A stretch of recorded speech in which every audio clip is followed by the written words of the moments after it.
L'université de Harvard, près de Boston, est le berceau de la médecine corps-esprit. En Europe, cette méthode rencontre un succès croissant. Sarah Lazar, chercheuse en neurosciences, a été l'une des premières à étudier la méditation aux États-Unis.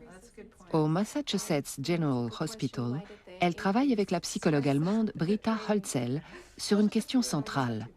Que se passe-t-il dans le cerveau des personnes qui pratiquent la méditation ? Depuis 10 ans, on s'intéresse beaucoup aux effets de la méditation sur l'activité et la structure du cerveau.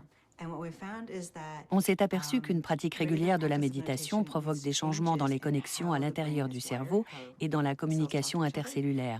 Et ces effets s'accumulent avec le temps. Plus on médite, plus le cerveau se modifie.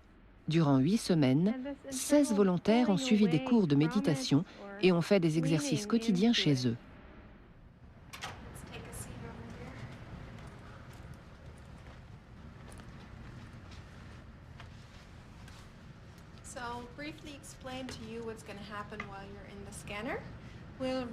Avant et après cette série de cours, les participants ont rempli des questionnaires sur leur degré de stress. Au bout de 8 semaines, ils se disent nettement moins stressés. Mais cela se reflète-t-il sur leur cerveau ?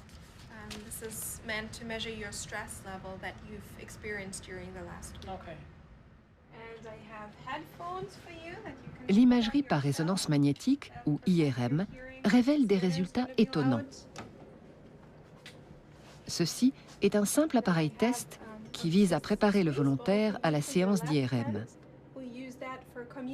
Les chercheuses ont montré qu'en 8 semaines, la pratique de la méditation avait modifié la structure de certaines zones du cerveau chez les volontaires.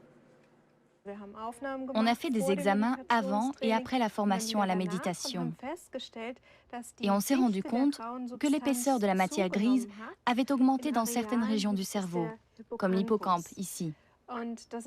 C'est intéressant parce que l'hippocampe est sensible au stress et que les neurones de l'hippocampe peuvent mourir quand le niveau de stress et le taux de cortisol sont trop élevés. La plasticité du cerveau est vraiment fascinante. Les changements intervenus à cause d'un stress sont donc réversibles.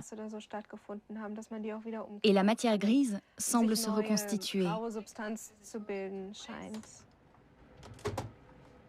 Le stress a visiblement été balayé hors du cerveau, hors de la région chargée de la mémoire et de l'apprentissage.